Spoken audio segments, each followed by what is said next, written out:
Hello, this is Aaron Eckhart, and you are listening to Center Stage with Mark Gordon, the beautiful one and only Mark Gordon. Center stage, center stage, center, center, center stage. Center stage. Welcome to Center Stage. My name is Mark Gordon. On this show, we're going to go back to 1995 when I was just starting out in radio and did a phone interview with Davy Jones. In 1966, he became a television sensation when he joined the cast of the Monkees. Eventually, the manufactured pop group would transcend the small screen with a series of hit songs, including I'm a Believer and Last Train to Clarksville. Unfortunately, the TV show lasted only a few seasons. However, the Monkees would remain popular for over 30 years.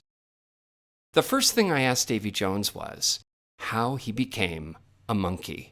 I was working in theater in New York, and basically I was spotted by the Columbia Pictures executives who decided they would sign me up to a contract that entailed recording, and also they started looking for parts for me in television shows that they were doing, things like Bewitched and The Farmer's Daughter and Wacky Ship in the Army and F Troop and all the different kind of stuff that was going on at the time. I think F Troop was actually Warner Brothers, but those are the kind of things they were looking for me as a young 16-year-old who was fresh off the stage and fresh from England. As it worked out, they, a couple of years later, got involved with the Monkees script, and they placed me basically in it. The process was auditions, were screen tests, which I think many boys took part in, and they chose Mike Nesmith, Mickey Dolenz, Peter Talk, and myself. We had absolutely nothing in common, and so I think that was maybe the attraction. Well, now, when you first came together, the real musicians were Peter and Michael, right? If you can keep a beat, you're a musician. And, David Letterman voted me the number 1, the number 3, and the number 10 tambourine player in the world.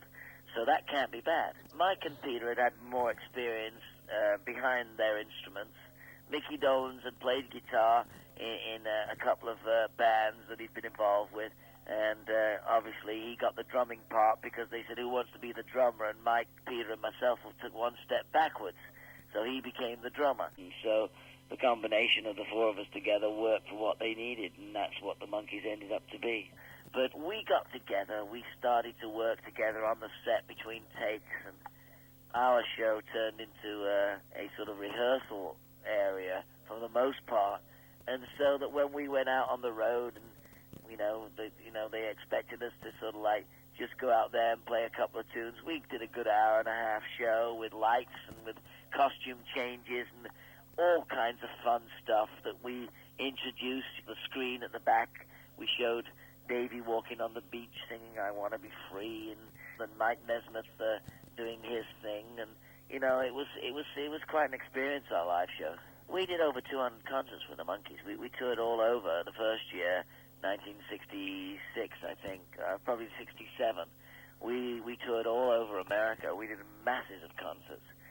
We toured Australia, Japan. We've been to England. We didn't do much touring in Europe, but we were a touring band. Yeah, we did a lot of concerts. When you first got in the group, did you think it was going to be the hit it's become? I mean, this thing has lasted, we're going on 30 years, right? I think maybe when you begin something, if you are sort of used to working constantly, continually, as I was, Mickey Dolenz had obviously had his TV series as a child actor, and he'd gone and done parts and worked in different areas of the business. Mike and Peter, they had experienced not quite the success that we were about to, sort of experience with the Monkees, but I think basically for Mickey Dolenz and I, it was just a continuation, a transition period from young leading men to younger leading men. And what we did was, just take it in our stride. Now, we had a hard job. We had a job to do. We worked in the studio. We worked on film. We worked personal appearances. We did interviews. We did a lot of bloody work, for what we were paid and for the image that has gone on and followed us through our careers. I mean, we worked very hard to make the Monkees successful. we had a script that we pretty much stuck to, worked around, and basically just put our characters into it, you know. We had staff writers, and we had different writers come in and do different segments. We were planning on having different directors every week, like most shows do. You know, they get a different director coming in. You know, a lot of shows don't necessarily have the same director in those days. They had, you got a TV series running now, I think it's the same director comes in week after week, or for 6 or 8 episodes. Well, I think that's another thing that the Monkees really originated was the idea of taking a director and having him do a 10-week chunk. Then another director came in and did 4 episodes. Another one came in and did 2. They didn't used to do that. They had a steady man working as the director as well, you know. It was quite interesting what happened on the Monkees set. You had electricians pulling cables that they weren't supposed to be touching, and we had the prop men dressed up as actors, and it was a little free form, more open and flowing than television today, which is really, most directors are not actors directors. They're there to snap their fingers and basically work that side of the deal, you know. Obviously, when you start looking back and then reviewing what happened, and you think about the movie we made and the TV special we made and things like that, we were very instrumental in a lot of that, especially the movie. And, you know, obviously that was credited to Jack Nicholson, Bob Rafelson, Bert Schneider, the producers, when really it was the 4 of us that had a very major part in writing that and putting the whole idea together. These guys had just helped finance a movie that was going to be quite a cult followed movie, which was Easy Rider. They'd also been connected a little earlier with a movie called The Trip, another fantastic sort of like acid trip on film. Basically, they incorporated a few of those techniques into the Monkees movie. And then it was sort of pieced together and put together and jigsawed together by the studio and by Jack and Bert and Bob, and obviously, you know, at that particular point we became secretaries in the piece. Back in the 60s, we came right after the Beatles' initial success. They'd been happening for a number of years. In fact, on 1963, I think it was, when I was on the Ed Sullivan Show the same night the Beatles were on there, you know, I was, you know, one of the guests, and they were one of the guests. That was their first appearance. And I saw the reaction that they got. That was one of the things that inspired me into getting into a rock and roll band or doing some recording. The 60s was obviously a time of change in many ways, as the 70s and 80s and 90s will be. You know, I mean, we're heading towards the year 2000 here, you know. This is going to be some kind of thing. Although for a lot of people, it's just going to be another day and another date and another time, you know, for them to reminisce or for them to grow older. There are a lot of people that are just basically living and just existing. But in the 60s, that was our time, and we were all young, late teens, early 20s, and as far as the Monkees were concerned. And we were involved in a time that was a very free-form, open, expressive time, and therefore the Monkees worked as being something quite naturally wholesome and family, last of the sort of Ricky Nelson, Paul Peterson, you know, sort of like apple pie on the weekend guys, you know. After that, everybody started getting a little crazier, and the heavy metal started to happen. And even nowadays, you know, you've got the Chili Peppers putting socks on their willies, you know, and you've got people doing crazy things. I mean, now a flash of flesh on the stage, you know, was nothing to the way we were at Woodstock and way we were at the Monterey Pop Festival and what we did on the beaches of California in the mid-'60s, you know. In the 70s or thereabouts, you know, they were streaking. We were 10,000 of us streaking on the bloody beach in the 60s, you know. There was no, you know, sort of like one nude person, you know, only those few years later brought a massive reaction. where we were all bloody naked. It's funny. I mean, you know, you look at it and say, oh, well, there's somebody streaking across the ballpark, you know. A couple of years ago, when the Monkees got back together, they did a concert at, I think it was at the amphitheater, or it was amphitheater or the Greek. I think it was the amphitheater. We did them at both of those places, actually. Right, but it was the first time that they had been in L.A. in, you know, so many years. And I remember, because I was in the green room that night, and I remember Peter Tork, he opened up the door and he saw that there were all these people, and he just, I guess it was too much for him to take. And I remember reading something in the paper talking about that he really wasn't that happy with being a celebrity, because he always seemed kind of on the fringe in a way, didn't he? On the fringe of what? Well, just... Hysteria? Was he? On the fringe of hysteria? Well, you know, there again, there it is, you see. That's the overall image of the Monkees was friendly. We may be coming to your town. But inwardly, everybody reacted differently. When I was doing a job, I'd be doing the job, and that would be the job I would be doing. When I'd finished those 3 hours at that theater and on stage, I'd go home. Then I became my own person. I mean, ask me whether I think it's right or wrong that Peter would open a door and there'd be 10 people in the hallway, and immediately he would feel that he would be threatened. I mean, I walk out into the middle of those 10 people and say, hey, how's it going? Then I'd be on my way to the next area, you know.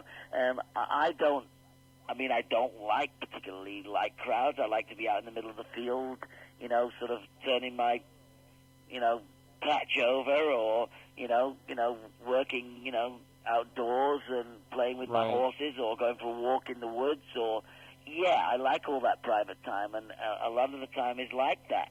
You know, I spend the whole of this day, you know, working towards me going to the theater this evening. It's not so like go out with the boys at lunchtime and have a beer and have wine with dinner. You know, the whole thing revolves around that performance. So I'm there in that area doing that thing. Yeah. Therefore, all those things become part of what it is, you know, I'm doing. And therefore, I can't pick and choose at that point. Mm-hmm. I'm there to entertain. I'm there to work. I'm there because people have come to see me. I don't want to be behind the dressing room, green room door. I want as many people to see me as possible.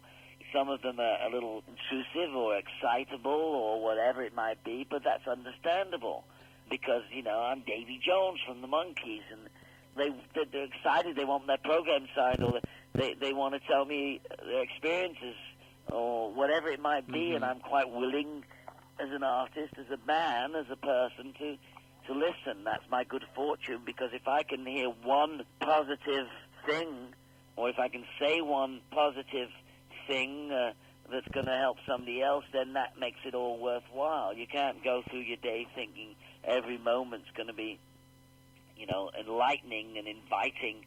Sometimes things happen that are not so inviting, you know, or enlightening, and you've got to deal with it. And I do that daily. I laugh at, you know, Michael Jackson going down to the supermarket in his sort of ski mask, or going there and, you know, rushing out of their Rolls-Royce doors and sort of going into the department store and closing it down. Well, you know, if you just tie your hair back and get your soldier suit off, you know, and put a Yves Saint Laurent suit on and just grow up, you know, and that goes for Elvis too, you know. I mean, if you're going to look like you just came off a stage, then people are going to wonder which stage you're heading towards, you know. Let's tell all those celebrities out there just to grow up. No?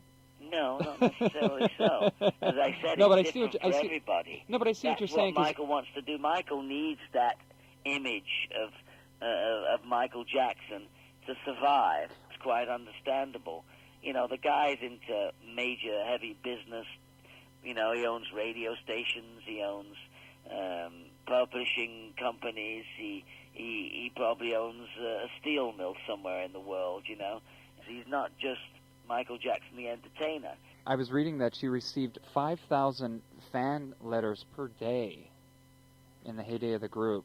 I mean, what was it? Did you actually ever look at any of the mail, or? Oh yeah, I get a lot of mail now. I get loads of mail. Okay. I mean, but 5,000 a day when the Monkees were at their peak. I mean, what was that like? Well, you know, that was sort of like, you know, talking about, you know, things being blown out of proportion. I don't think anybody was sitting there counting 5,000 letters a day.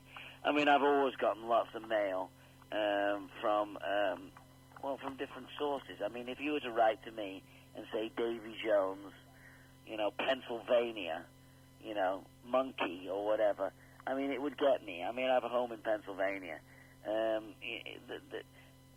So I get loads and loads of mail still, even though people are not necessarily following my career or every move that I make.